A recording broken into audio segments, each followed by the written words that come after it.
Today on Outdoor Nevada, we explore the Gold Butte National Monument, where we walk in an otherworldly landscape, stand at the edge of the Devil's Throat, and visit a sacred petroglyph. We also camp under the stars to gaze at the beauty of a meteor shower. And later, we tour an area scarred by a fire and see how it's returning to life. All this today on Outdoor Nevada. Nevada, it's an adventure waiting to happen, waiting for you. What do you say, you ready? Because I am.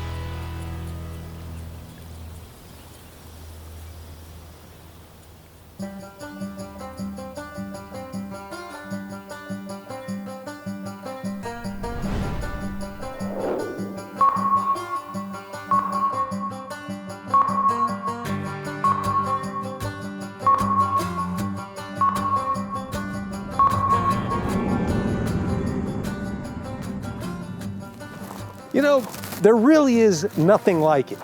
You're cruising down Interstate 15. You come to exit 112. You cross over the Virgin River, you go right. And then you find yourself in 300,000 acres of public land that is absolutely jaw-dropping. Then you reach Gold Butte National Monument. Now this place is of incredible historical significance. Lots of Native American art, amazing rock formations, and this place is just flat out stunning. First, I made my way to Little Finland. It takes some time and it's a bit of a rough road. You'll definitely need a high clearance vehicle with off-road capabilities. And when you arrive at Little Finland, you'll feel transported. It's otherworldly. The shapes and formations are amazing. It's here I met up with Mandy from the Bureau of Land Management. She volunteered to show me around, and her love for the outdoors and sharing this love with others, it's inspiring. How did Gold Butte even get its name? So Gold Butte's name comes from the Gold Butte town site. Back in about 1905, 1906, gold was discovered here at Gold Butte, creating this huge boom of people moving in and trying to mine for gold, strike it rich out here. A saloon and a post office was built out in Gold Butte, but it only lasted a few years. By about 1910, 1911, almost everyone was gone out of Gold Butte. But the name stuck because it's gold. Everyone wants gold. It is phenomenal, isn't it? Yeah. Want to see? Yeah, let's go see. A lot of what we're seeing here at Little Finland is wind and water erosion over a very long period of time. So if you feel this sandstone rock right here, it's a pretty soft, porous rock. So when it gets wet, wind can easily shape it and form it to a lot of these shapes you see out here. Little Finland, it's not named after the country. No? It's named after the different shapes you see out here, which to a lot of people look like little fins. Oh, bingo, I got it. Yeah. What about the white sediment that I see? Is that salt? What is that? There is a lot of salt out here as well. So that salt has also helped to shape these rocks too. So if you look out that way, you'll see just the white salt in the soil and these rocks out here. It's amazing. Come on. It's like pulled taffy. You can almost make out shapes, you know, you can see things. Yeah, and everyone sees something different too. Might not be a fin to someone. It seems to me that there's a certain fragility to some of this. What do you tell people about coming here and just being safe with all this? Because can this stuff kind of collapse on you a little bit? It can, especially after a nice rain. This can fall. So one good thing to remember when you're out here are the leave no trace principles. Maybe even leave it better than what you found, how you found it. So just be careful, especially on sandstone after rain. Watch where you're going and be prepared, and remember those leave no trace. How does it get its color? So the sandstone has its color from iron. So the same reason our blood is red makes these rocks red as well. The solitude. I'm guessing You could probably see a few stars out here at night. Oh yes, quite a few stars out here. Because if you think about it, we're 2 hours from Las Vegas. So there's not a lot out here. There's not a lot of lights. So when you're out here, you might see that Las Vegas light bubble and the light bubble of Mesquite as well.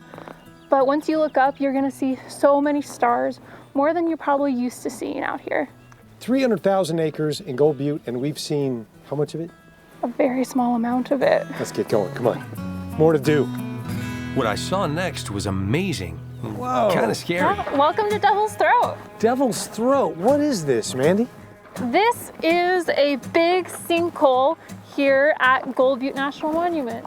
This used to be filled with water, and that water eventually dried up. And then one day, this just opened, and now we have a giant sinkhole at least 100 feet wide here. And it's getting larger and larger every year. How deep is it? So, don't quote me on this, but I'm gonna guess it's a little over 100 feet deep. It's not something you wanna be right on the edge looking at. So you see we have our lovely fence here. This is not the first fence that's been at Devil's Throat. If you look out carefully, you can actually see the cement where the other fence was. That was swallowed up by Devil's Throat. So it's getting bigger. It is getting bigger, so it is very important that when you visit here, you stay behind the fence and enjoy it from behind. Because I mean, I think it's a beautiful view from here. And personally, I'm good not looking down at a 100-foot deep hole. Especially, Mandy, when it's named Devil's Throat. Right. I'm good, I don't need to go there. I respect it. I respect nature and I'll appreciate it from afar. Yeah, there's nothing you're gonna get closer than staying back here. It's the same experience, right? It is. And you can walk around Devil's Throat. You have a 360 view here, and you can really appreciate it from right here. Do they have any idea when this thing started? I believe it was early 1900s. Oh, that's when it was discovered. Yeah. I'm not sure about when it started though. That's definitely a question for one of our geologists. This thing is rugged, it's sort of bizarre, but it's got its own personal sense of beauty about it, especially surrounded by these mountains and the clouds and the shadows. Yeah, this is a beautiful spot here because you are surrounded by these mountains. So you're looking down and then you're looking up, and there's just always something to see here. And you can see those spots of the red sandstone too in the distance. And this is a beautiful spot for the sunset, because if you look to the west right now, so you look at Devil's Throat from the parking area, you're gonna get a beautiful sunset view here as well. Well, I'm impressed with Gold Butte, I'll be honest with you. But there's more to see. There's one more site I want you to see. So Well, let's go if you check want me it to out. see it, I'm gonna see it. Let's go.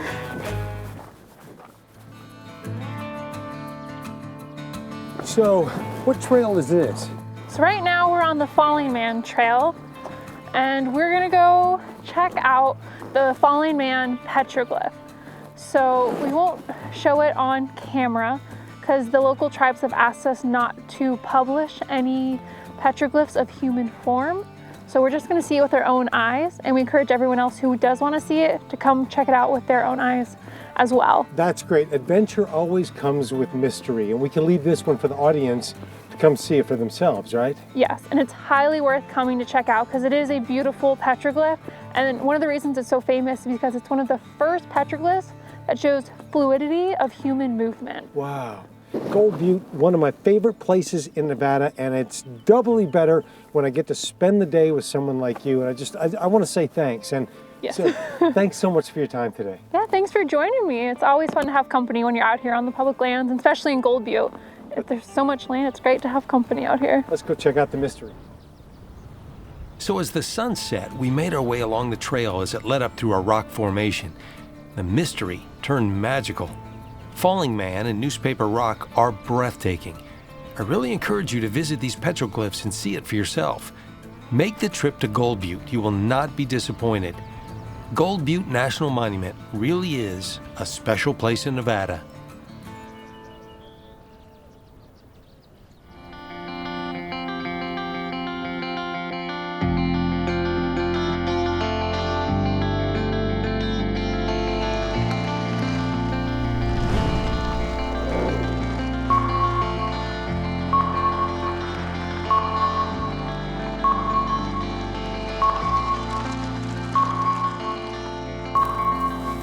You know, if you'll just get out from underneath a blanket of light and go out and look up at the dark sky, you will see a spectacular display that will really fill you with a sense of wonderment. And when the time and the place is right, the universe will provide you with a light show that only it can produce. And tonight, it's one of those nights.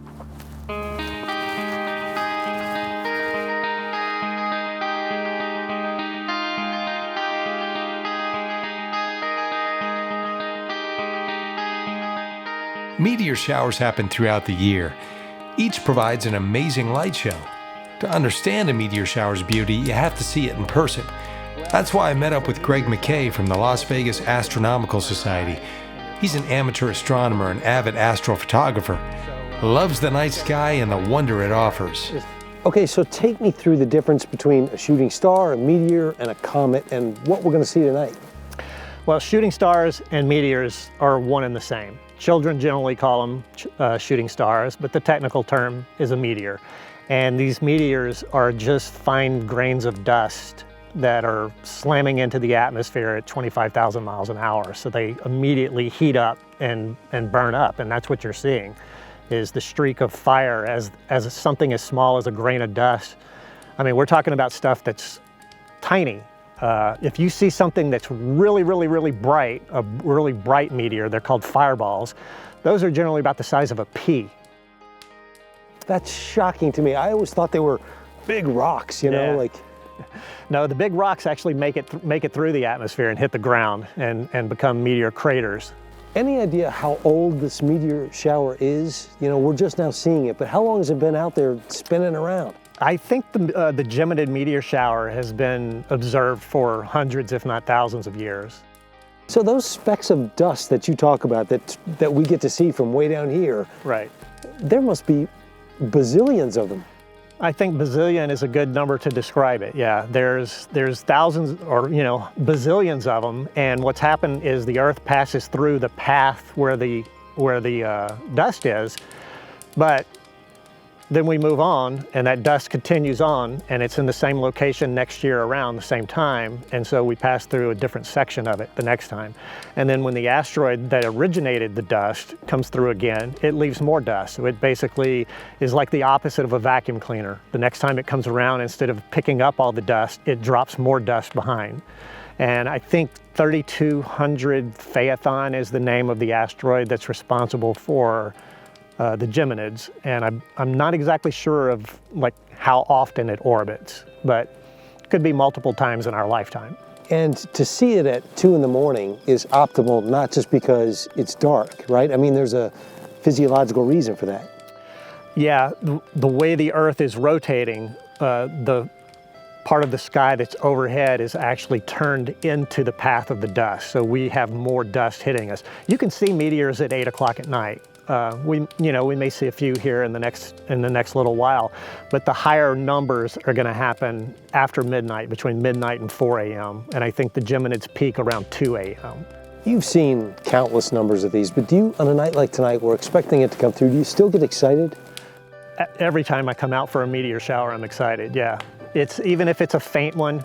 It's just another notch in the belt, kind of keep track of them. The Perseids one year we saw over the course of 2 nights, we counted, I believe, close to 500 in 2 nights. So, it's one of those things that you just want to catch the next one. You're hoping for that bright one. At a certain point, they become called fireballs, where they're a little bigger than that grain of dust that we talked about, and they might be the size of a pea. And when they hit the upper atmosphere, they will literally cast shadows on the ground. They're so bright. And they're pretty rare. I've seen maybe 10 my entire life, and I spend a lot of time out under the stars. But when you see one, you never forget it. You never forget it. If somebody's never done this before and they're thinking about doing it, what would you say to them? Find a local astronomy club and join the club and become, ask, because there's tons of people out there like myself that are eager to introduce you to the night sky. And there's such an abundance of information online now that there's no reason to not really dive in head first. I remember wanting to be an astronomer and thinking it was just too much math. I wasn't smart enough. Yeah, I'm not a mathematician myself. Anybody that knows me knows that. But there's a whole different side of astronomy that doesn't require the math, the physics. I mean, if you want to work for NASA or be an astronaut, yes, you've got to have that kind of brain.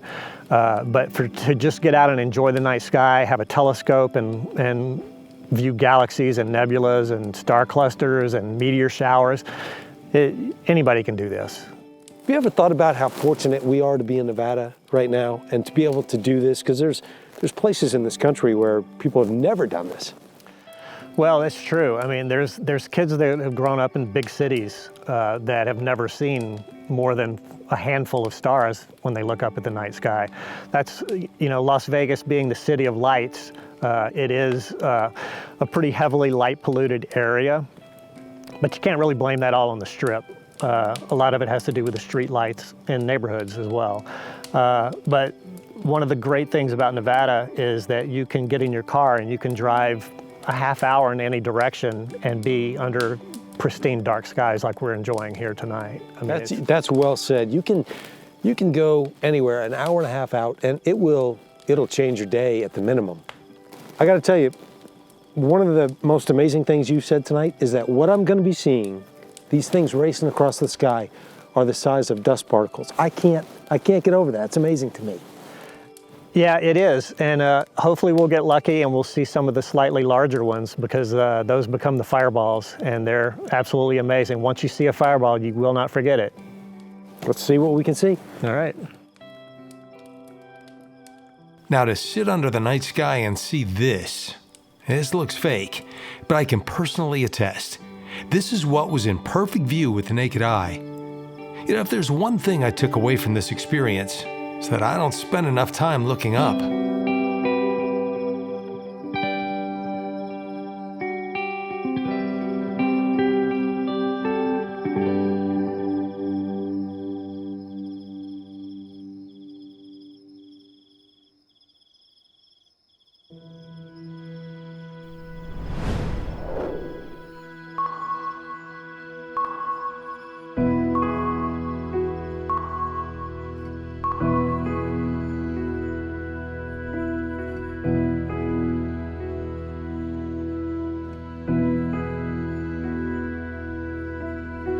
Fire. Its power is undeniable. Its existence is both a factor in creation and destruction. In a fragile ecosystem, fire will feed and grow until there's no more fuel. When it's done, it will leave a reminder of its power. This reminder is a fire scar. Our friend Laura from the Bureau of Land Management takes us on a tour of a section of Scar Desert. Once a place teeming with life, it continues to heal. 15 years after the fire. I like to hope that I might be able to make a difference for the desert. So that's what's important to me. It's interesting when we come upon something like this, I look over this area, something happened here. It just doesn't look right. Can you tell me what the history of this place? So this area was part of the 2005 Good Springs fire, burned 30,000 acres. It's a lightning-caused fire. And this red brome here, which is an invasive species, helped carry the fire. You're talking about this grass-like thing, right? This grass. So it's non-native. It just fills this space between the shrubs, and so it carries fire really well. And the problem with it is also fire adapted, and so when there is a fire, it comes back even thicker than before. So what now? Because obviously there's lots of damage, and these were very old. So what happens now? Yeah, so we're 15 years past these fires now, and it's still not where we want it to be. One of my coworkers, his name is JJ Smith, he does restoration for our office. He's working on a very cool project with USGS to try to restore this habitat. How do you do that? Well, I wish it was an easier answer. We kind of don't know yet. We're trying a lot of different things. We're trying seeding, outplanting seedlings. We're trying what they're calling diversionary seeding, so putting sterile seed out that the animals will take instead of the native seed. We're trying different types of weed treatments, just a whole host of things to try to figure out what works best for the least amount of money. Why do we care about restoring this? Obviously there's an aesthetic, but I know you're passionate about it. Why? For me, a big part of it is the plant diversity. I think that's really important. It's important for keeping the soils in place. That helps air quality, that helps water quality. It's important to people in Las Vegas. It's also, this is habitat for the threatened Mojave Desert tortoise.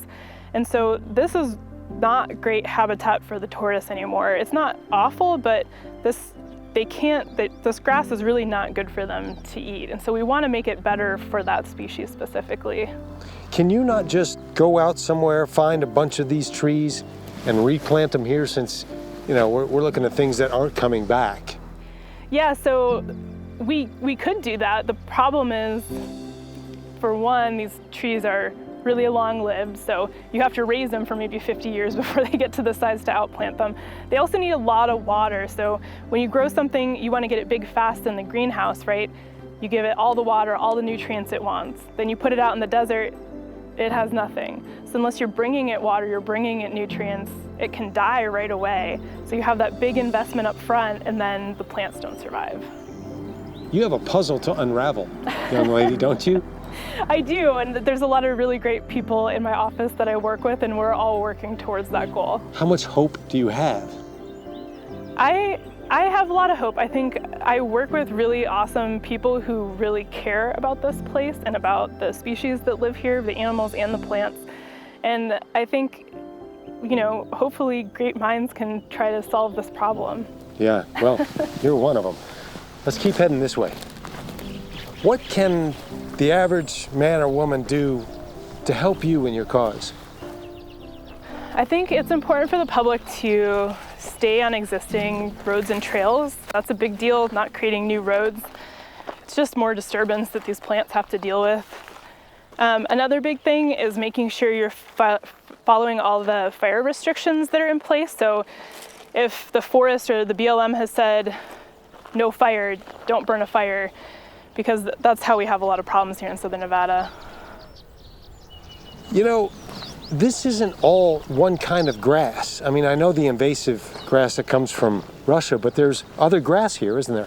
Yeah, there's some native grasses. We can look around and see if we can find some, but it's called fluff grass, and that one is native.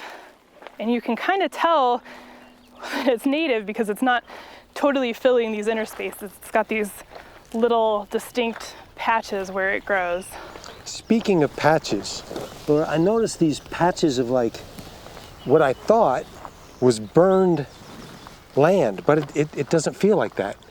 No, so what you're looking at is actually what we call biological soil crust. So it's made up of a bunch of different soil organisms. So there's lichen, there's moss, and those things help hold the soil together, but they're actually alive.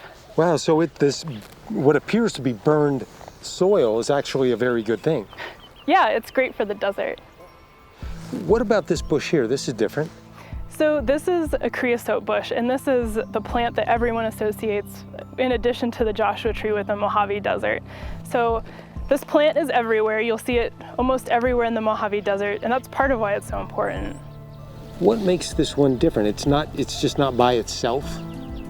So this plant grows clonally, so sometimes you'll see them growing in rings out from the same plant.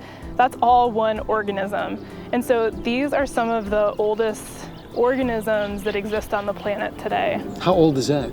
So estimates are that the oldest one that they know of right now is over 11,000 years old. Oh my gosh. So think about what this plant has seen in its lifetime. I mean, 11,000 years ago, I can't even imagine. That's older than the bristlecone pine, right? Yeah, that is. Bristlecone pines are around 5,000 years old. So that's amazing. Yeah. That's amazing. And the fact that you know that and can share that with me, I just cannot tell you how valuable that is. As a matter of fact, this whole day has been very valuable to me. I get to see it through your eyes, and it's a whole different story. So I want to thank you and your team for everything that you're doing. It's vitally important that we understand this information. Thank you. Thank you.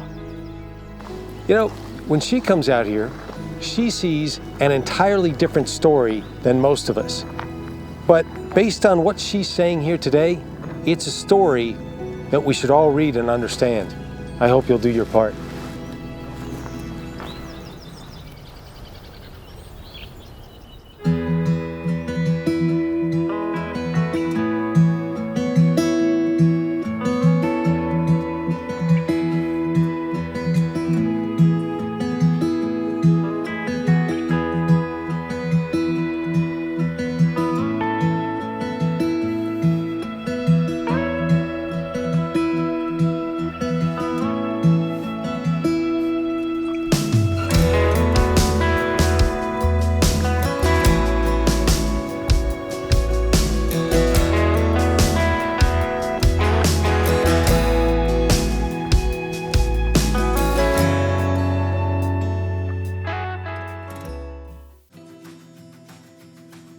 Support for Outdoor Nevada comes from Jaguar Land Rover Las Vegas. Inspiring the spirit of adventure with confidence in any terrain or condition. We're proud to help introduce a new generation of adventurers to the diverse experiences that our state has to offer. Information at jlrlv.com.